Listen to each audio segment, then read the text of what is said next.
How's it going, everybody? Welcome on back to one of my patch note, update note videos where I'm going to be going through the notes, breaking them down, giving a little bit of perspective, and see what we're going to be in store for this next season. As we're looking at the main menu, the servers are still undergoing maintenance. Honestly, the servers just went down not too long ago.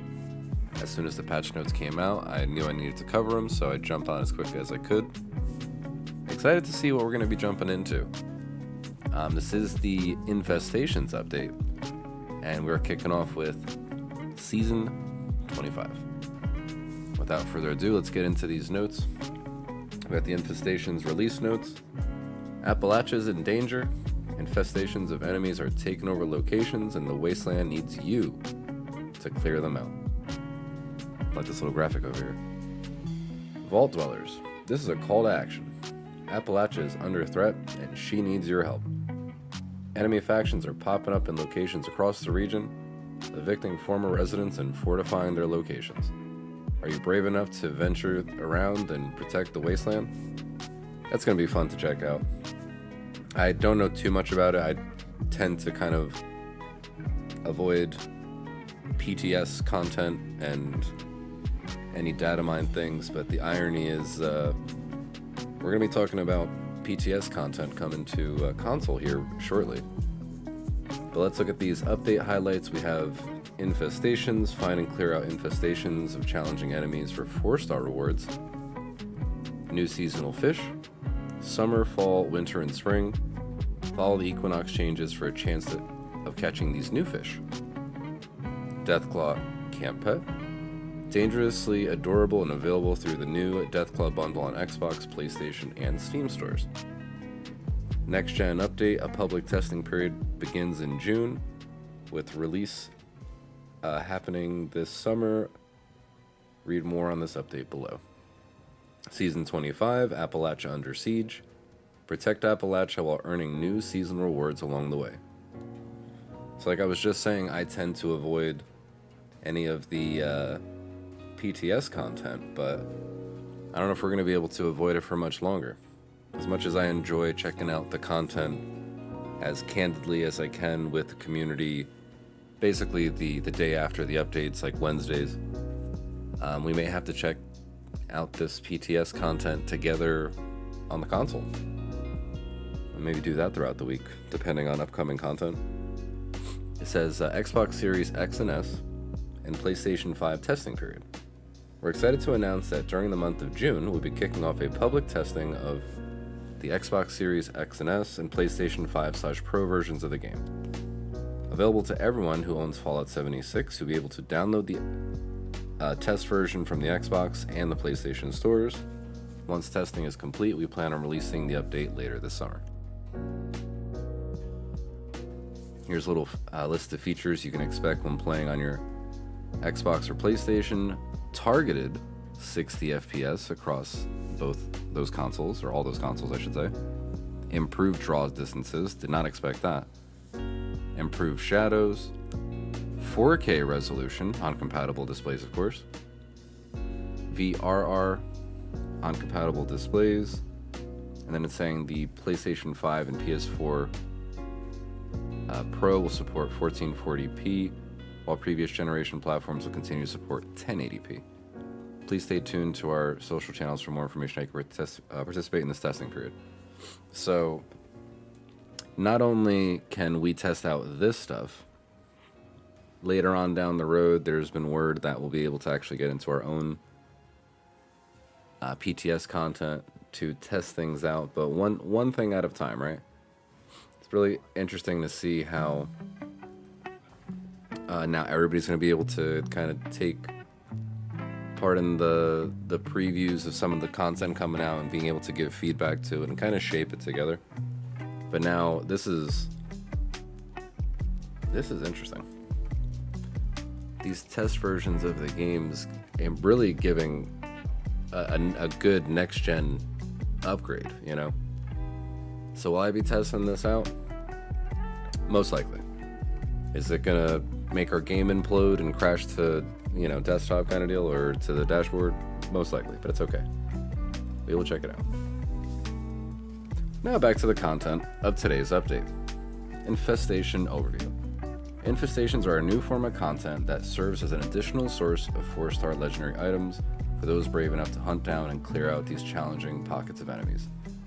Meant for experienced Appalachian dwellers, infestations must be discovered as you're exploring the world. Looking at your paper map will show the general area that one can be found, but it'll be up to you to find its exact location. So real quick, I'll mention that I love that they keep adding more and more ways for us to hunt down 4-stars.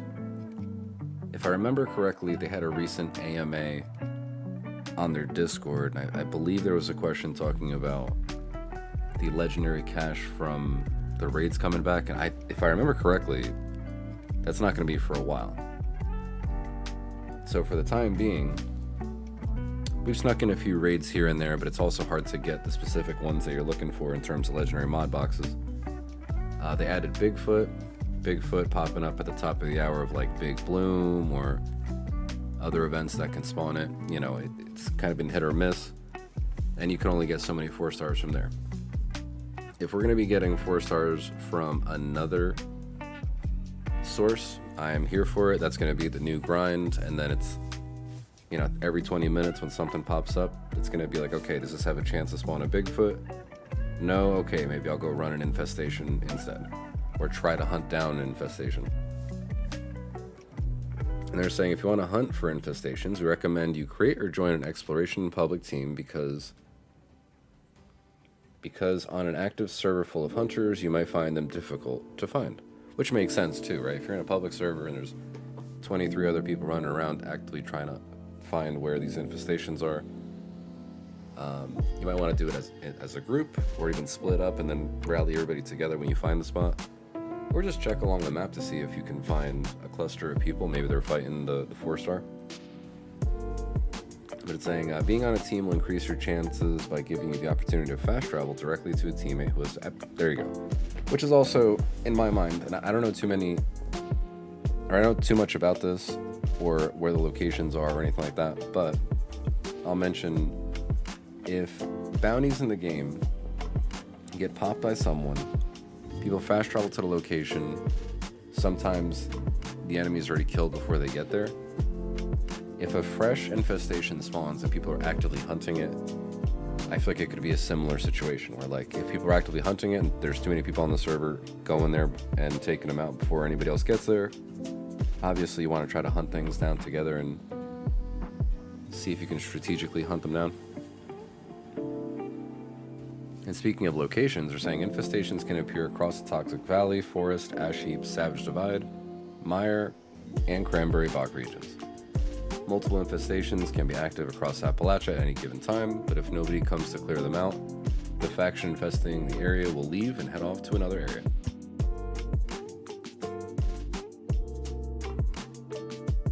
Enemies. When an infestation takes over a location, the enemies that usually rule that area are pushed out and overtaken by a new faction. I like that. At launch, the Blood Eagles, Cultist, Communist, Mole Miners, Scorched, Super Mutants, and Robots all have a chance of being the new ruling faction here. It'd be really cool if you saw like a color-coded map, and I feel like I've seen a few different games do it. I guess more recently, Crimson Desert, if you're looking at a map and you zoom out and you can kind of look at like faction control, if you want to call it that.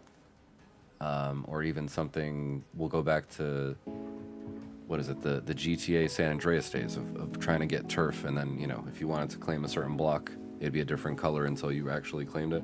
It'd be cool if you almost saw like a specific color for each faction, and if you almost saw like a tug of war, like if you didn't clear out an area, as that area is almost being cleared out, or it's taking too long, if somebody else is going to move them out, or if they're going to move out, if you can see some sort of timer or the color fading or changing if somebody else, you know. I wonder if we can get to that level of the game where at some point you check the map, but it's not just a map, it's like a color coded, you know, which faction is running what area. Because honestly, that could vary from map to map easily with these new infestations. And then just thinking of it being like, oh, settlers versus raiders, but now it's also super mutants and other, you know, it's not just like the the backdrop of the different factions in the game, but it's like there's these active enemy factions trying to survive and kind of getting in the way, dare I say. So again, as they start to add these things, I wonder to myself, like, where can we go with this? What kind of things could they add to enhance these infestations or this new presence of these factions trying to take over certain areas? Definitely intrigued. And they're saying these new enemies will hit harder and be tougher to take down. They will also be accompanied by an elite level boss. Each infestation boss will have their own unique weapon and be afflicted by a random mutation to alter the fight even further. If you're heading out to find an infestation, make sure you're well geared and ready for a fight. More factions may also find their way into infesting Appalachia in the future. More factions. Well, they're kind of telling us that they're starting with a handful. And I think the same way we've had daily ops introduce different factions over time, something similar to this. Again, going back to the AMA that they hosted, I think some of the conversations also clearly, not just conversations, but like the answers that were given, especially by like John Rush, I would say, lead you to believe something's introduced to the game, and then the idea is how can you expand that thing that you introduced. So it's not just a one and done. We've, in our community, have talked about like daily ops was introduced. Daily ops then became, okay, what can daily ops turn into? Daily ops then kind of becomes expeditions. Expeditions continues to grow. As that continues to grow, eventually there's a daily op update. Now there's decryption and the other one that I can't think of right now. Then on top of that, the game continues. They eventually release a raid. They eventually I'm all over the place in terms of timeline, but if you think of them introducing like small, medium, large in terms of like interior cells, it's kind of all like building blocks that they could always revisit, and then they could always add more daily ops content. They could always add more expedition content. They could always add more raid content. That's kind of what I've perceived. And then during that AMA, I feel like John Rush kind of confirmed that as they continue to add stuff, they want to make sure it's not just like it's one and done. How can they continue to expand upon it? Which 100% makes sense. And I think we will get more factions. The question is, will they be new factions that aren't in the game yet? Or could it be other factions that might not make sense just yet? Maybe there could be some sort of story added. I don't know.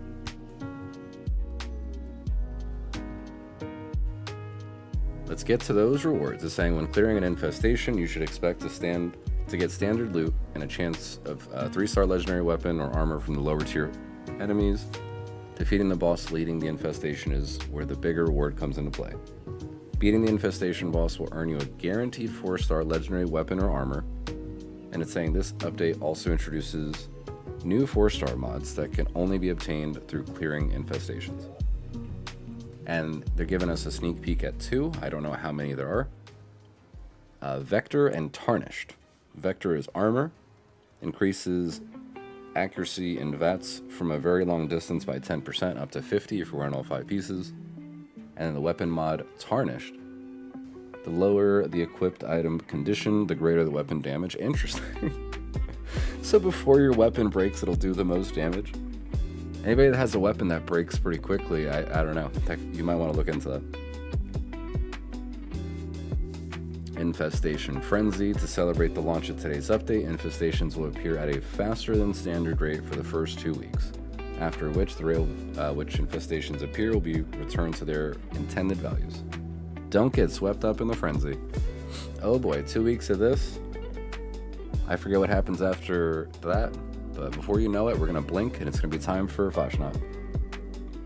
Time for Fasnacht. Season 25, Appalachia Under Siege is out. I'll make sure that I have this link to the patch notes down below in the video description, so if you want to watch this, you'll be able to. New season is upon us. Complete the challenges and earn rewards as you create your dream post-nuclear homestead in Season 25, Appalachia Under Siege. Oh boy, guys. Deathclaw Pet, I got bad news. I was informed right before making this video that this Deathclaw CAMP Pet is paid for. You have to buy it. You can't earn it. We were hoping that there was maybe some rumor that you'd be able to get it at the end of the season or something. Well, that's definitely not the case. It says, prepare to welcome a new friend into your camp. Our next camp pet will be the Deathclaw. One of the most dangerous and scariest creatures in the wasteland will now be able to make a home in your camp. The Deathclaw CAMP Pet is obtainable through the purchase of the Deathclaw Pet Upgrade Bundle or the Deathclaw Pet Deluxe Edition on the Xbox, PlayStation, and Steam stores. The bundle also includes 2 idle furnitures and 2 pet cosmetics for your Deathclaw, as well as a camp sign.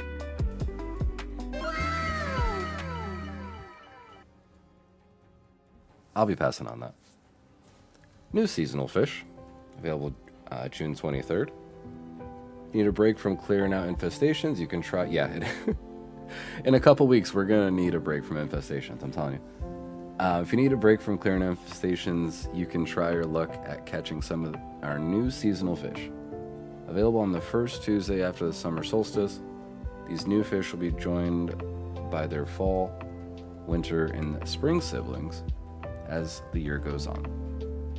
The fishing update will also come with new challenges and rewards for you to obtain. These new fish can't be turned into fish bits. Perfect. Like other Appalachian fish, because you'll be using them to craft new seasonal food recipes. Oh boy.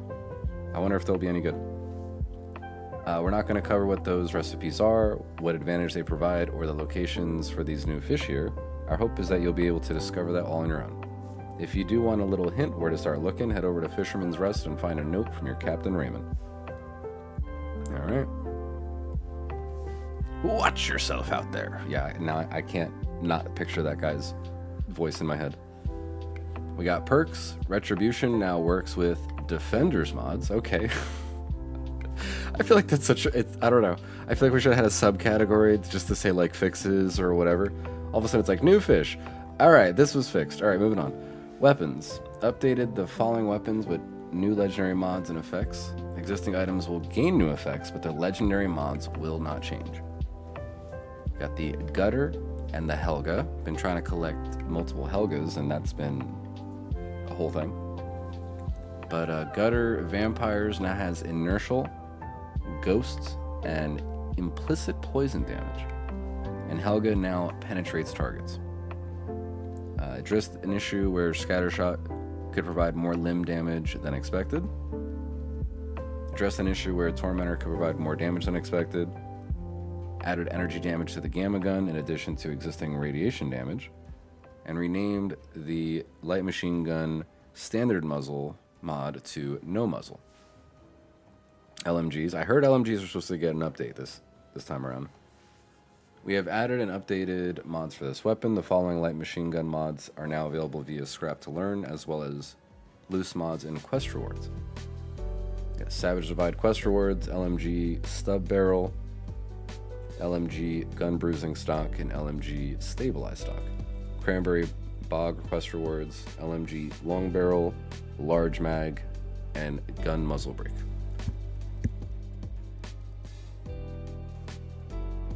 Got Divers. In terms of legendary mods, change the effect to regenerate health while in water to plus 3 health points per second.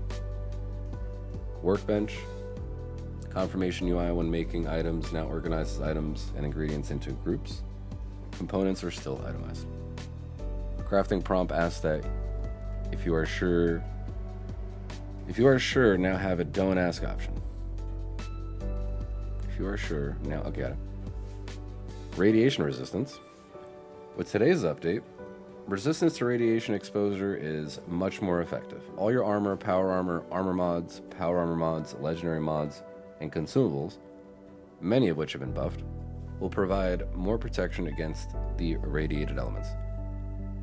This improvement also affects enemy resistances to incoming radiation damages too, which honestly, I feel like a lot of enemies have implicit radiation resistance regardless, right? So, you're not going to do a ton of radiation damage to like a super mutant or a ghoul or something like that, but it'll still do something.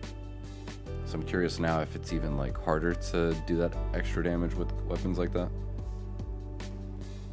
Let's see, it's saying It also paves the way for us to explore reducing radiation immunity on many enemy types and explore more ways for players to deal radiation damage in future updates. Okay, so it's not just about maybe like buffing some of those enemies' resistances, but it'll be about tweaking them.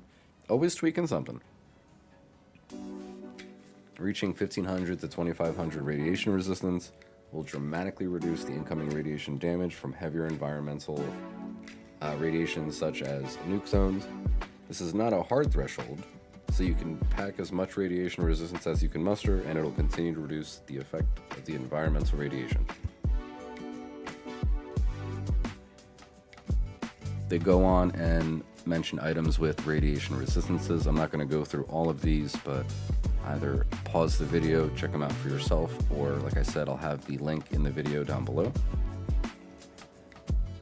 Player ghoul. Some stuff down here. Let's mention a few of these. Player ghouls can now convert 35% up from 15% of their resistant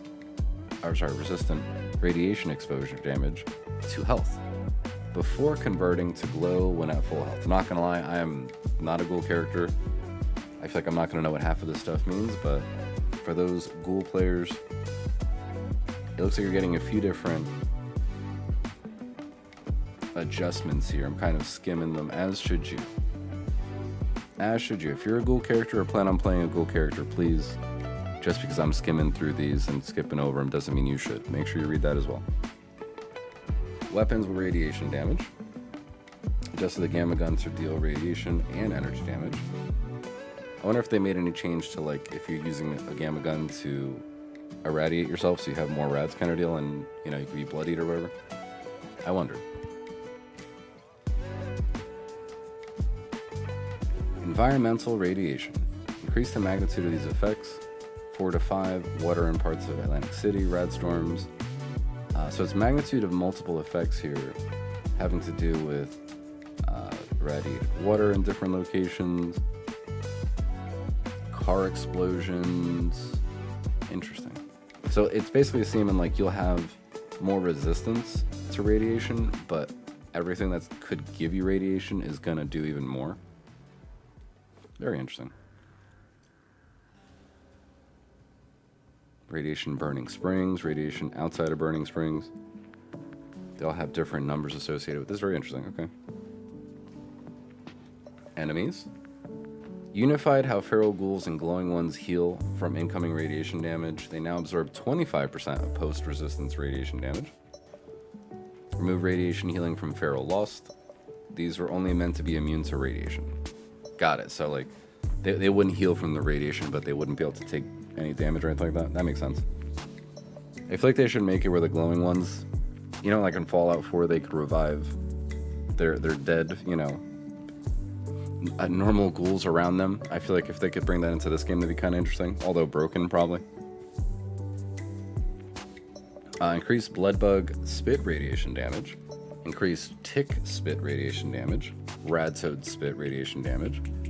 And they also changed, they said, increase the radiation damage from Irene, the irradiated version of the unstable isotope mutation. Change the effect slightly to avoid excessive radiation damage if the effect occurs too frequently. And then increase the radiation damage dealt by most glowing enemies.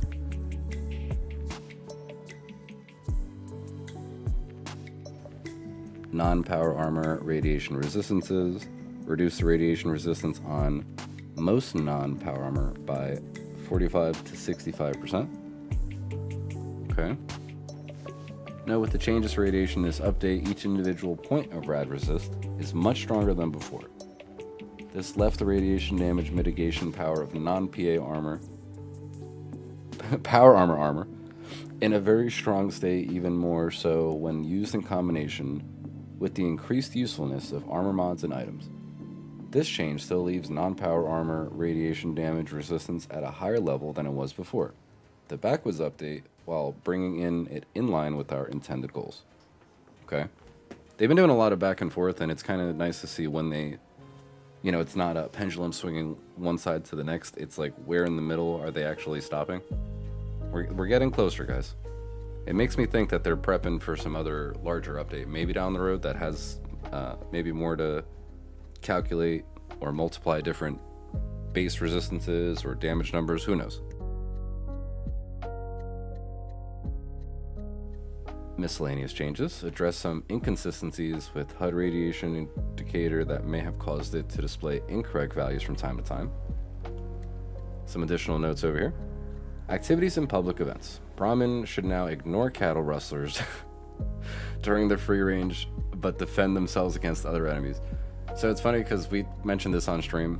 The cattle rustlers are kind of like, if I can't have the Brahmin, nobody can. So instead of trying to steal the Brahmin from you, they're like actively attacking them.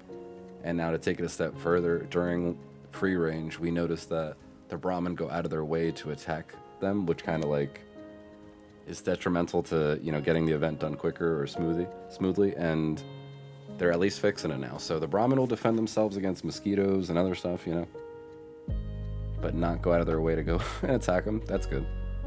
Campfire Tales area to reveal quest markers has been increased during gather items left by the missing camper objective. That's good. Hopefully we see some more Bigfoot at the end too. Horde activities will no longer trigger in-game.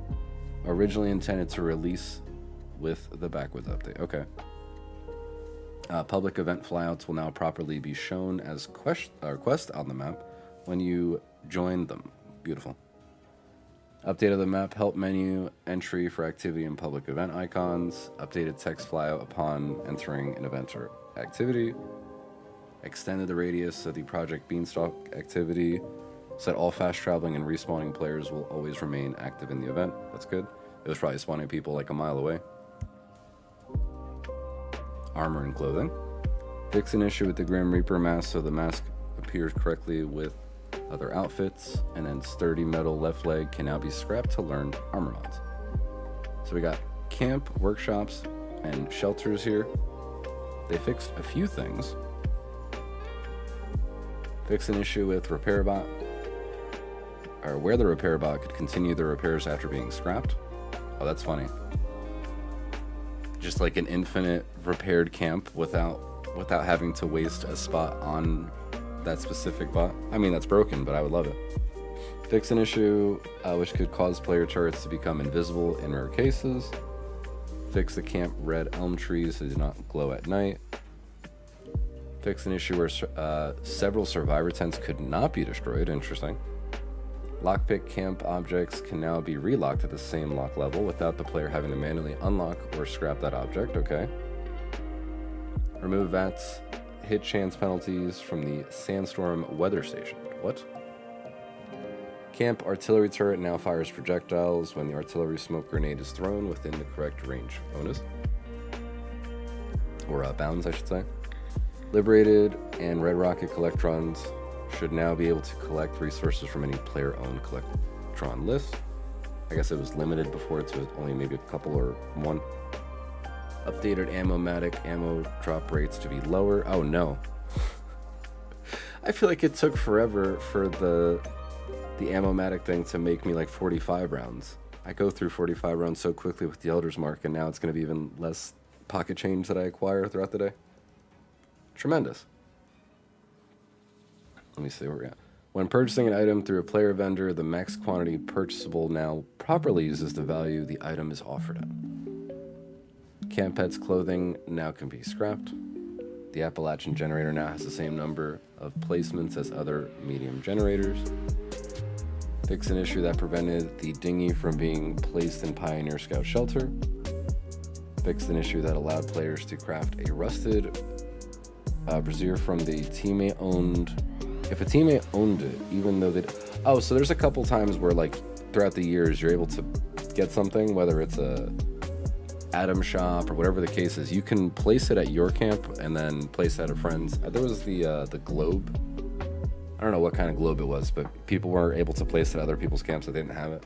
So every once in a while, some of these Atom Shop things or certain items that only you should be able to make at your camp slip through the cracks and you can make it at your friend's. The curing shed can no longer be found in both workshop categories and is now found in the producer section. Camp items automatically stored load will now be unloaded into a proper camp. Removed extra entry of V63 security baton blueprints from workshop.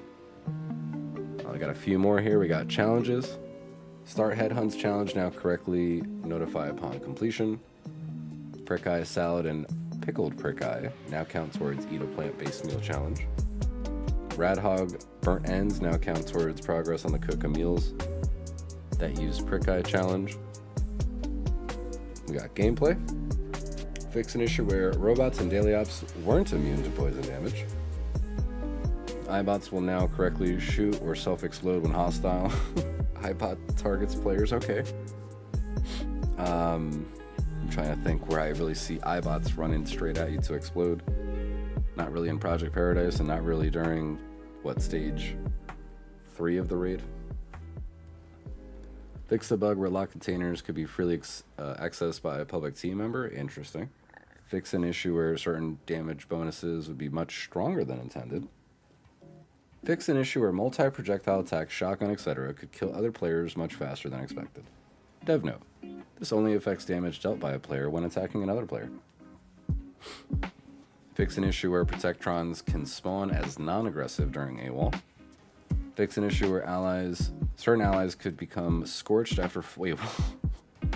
Fixed an issue where certain allies could become scorched after fighting scorched enemies. I would love to see what that even means. Certain allies? Because you say ally, I think like Joey Bello at your camp is an ally. If he gets crop dusted by a scorched beast, does he turn into a scorched all of a sudden and he's still wearing the same clothes? I need to know.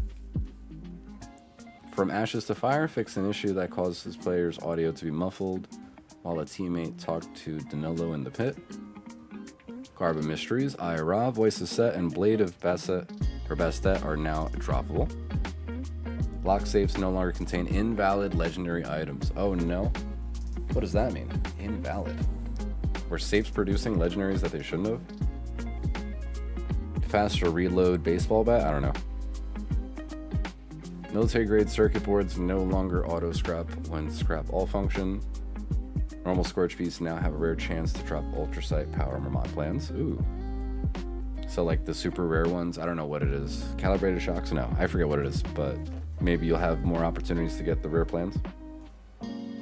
Player level 5 and greater are once again able to gain mutations via rads. Replace the loot containers found in Burning Springs to not use the one that has Fortney's Furnace Key. Solved an issue where rage armor bonuses were applying without the armor equipped.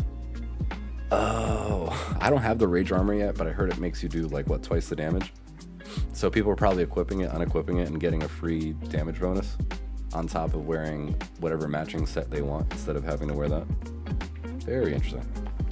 The things you find out about as you go over the patch notes. The nearby corpses button should now be enabled without having to sometimes look away and back. Oh, I hate that. Oh, I hate this. So without having to sometimes look away, I had to do this all the time. And then I had to explain to people as well, when you go to loot something, if it doesn't glow, like, it's not lit up, you have to look away. And, oh man, I'm so happy they fixed that. That should be the whole highlight of the update. I'm kidding. Updated placement of Lucky Strike mounds in Nuka World on tour. Okay. Perks. Grenadier perk. Expanded radius bonus will now affect the damage radius for explosive ammo. Okay, I feel like they keep going back and forth on what they want to do with that one. I don't know. Weapons had a few different fixes. Might want to check that. I'm going to browse on over this one, but skip on over it. Nothing too crazy. Legendary mods. Dissipating armor mods now recover rads at a constant rate. This is a significant increase to the recovery rate in some cases. UI got some fixes.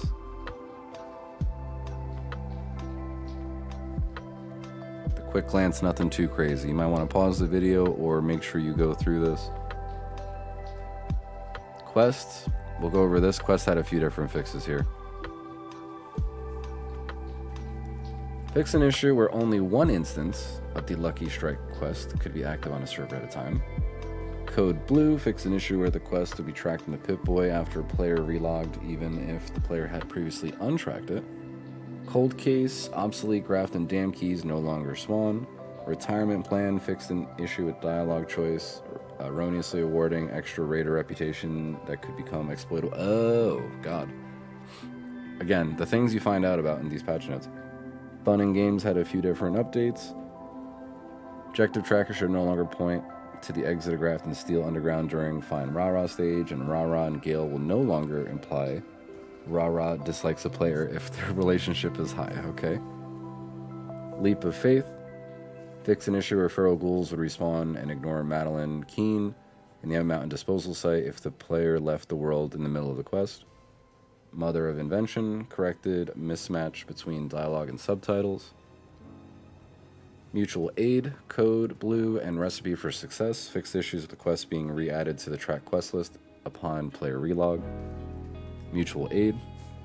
Quest objective should no longer briefly revert to the player state after donating the requested items. Out of the Blue got a few different things. Blue Ridge Mountain notes should now appear in the player's inventory after being looted. Fixed it where Paladin Romani would no longer enter Joanna's office and if the player relogged and re-entered the Blue Ridge office from the second floor. And then objective markers will no longer appear if the players are above the player's head if they acquire the Harper's Ferry Tunnel password clues before being directed to do so. Play Music on the Rooftops quest now recognizes that a player in Power Armor was unable to play the musical instruments. I need to see this. I would love for somebody in Power Armor to interact with a guitar and then the game forced them to play play it while still in the Power Armor. Removed a blank page from a note in the General Steakhouse. Okay. Second helpings. Optional objective no longer appears after cooking a ribeye steak. Secrets revealed. Players can no longer exit conversation before telling Meg of Johnny's fate. Secrets revealed. Meg of Johnny's fate.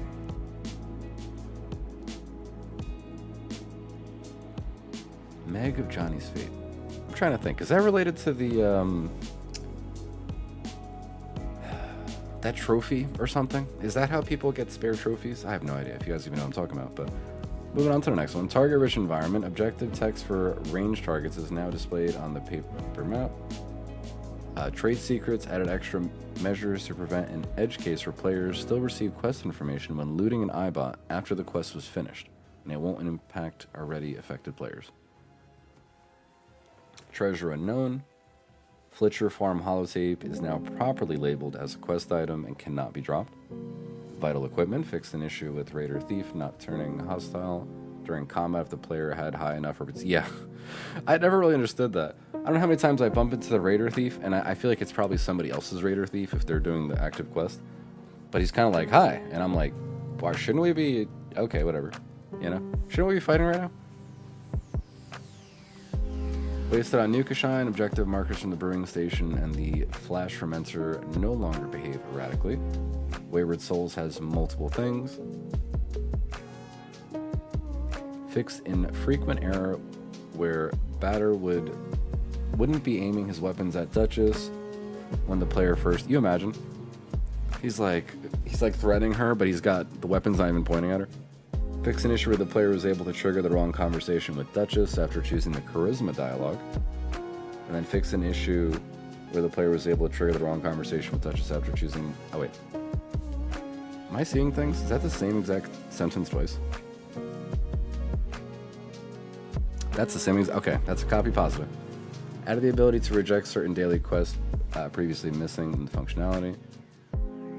Updated toggle inconsistency with the Refuge Daily Recipe for Success to remain consistent upon relog. Fix an issue where Dr. Blackburn would not always turn to the face the player during... I love that. That happens randomly where just NPCs won't look at you if you're talking to them. They'll just be like looking away or like, Alright, Miscellaneous has a few different things here. I am going to let you guys get caught up on this yourselves. A few different things. And like I said, I'll make sure that the patch notes are available to you guys. So a few different fixes here. The main highlights as we scroll all the way up to the top again. Obviously, we got the new season to check out, new goodies to claim. I want to check that out. Infestation Frenzy for the next couple of weeks. New 4 stars. They only told us about 2. I'm not sure how many are currently in the game. We're going to find that out with the community ourselves. And then we have this testing period. Again, the AMA brought information that, you know, console would be getting some sort of preview into the game, PTS-like stuff. We're looking at this whole public testing of these enhanced versions of the game. I think that's honestly the next step of getting us to be testing stuff alongside PC players and checking all that out. But it looks like a really big upgrade that we have to look forward to. The 60 FPS, the improved draw distances, improved shadows, 4K resolution, all that other good stuff. We got new fish to catch. I know a lot of people have been finishing up their legendaries if they hadn't already prior. A lot of us were able to get our finishing of the yearly collection, right? It's been a year of fish being out, so it makes sense that if fish base, like the whole fishing thing came out a year ago, and we all got our axolotls basically, you know, last month, it makes sense that, okay, now that everybody's got this, since the update dropped, would they add more? They added more fish. There you go. The Deathclaw CAMP Pet, I honestly thought it was going to be associated with something in the season, or I wasn't really too sure, but yeah, that's going to be a bundle you'll have to pick up apparently, so we might see a few Deathclaw walking around Appalachia. We will see. We will see. But that was Infestations. I think the servers are still down, but I'm going to try to upload this as quickly as I can, and if you guys have made it to this point in the video, I thank you for checking out what we got going on, checking out the release notes, getting a little bit of perspective behind stuff. But I'm excited to check out Infestations with the community, the new season, and more. But until the next one, guys, you have a good one. Take it easy, everybody.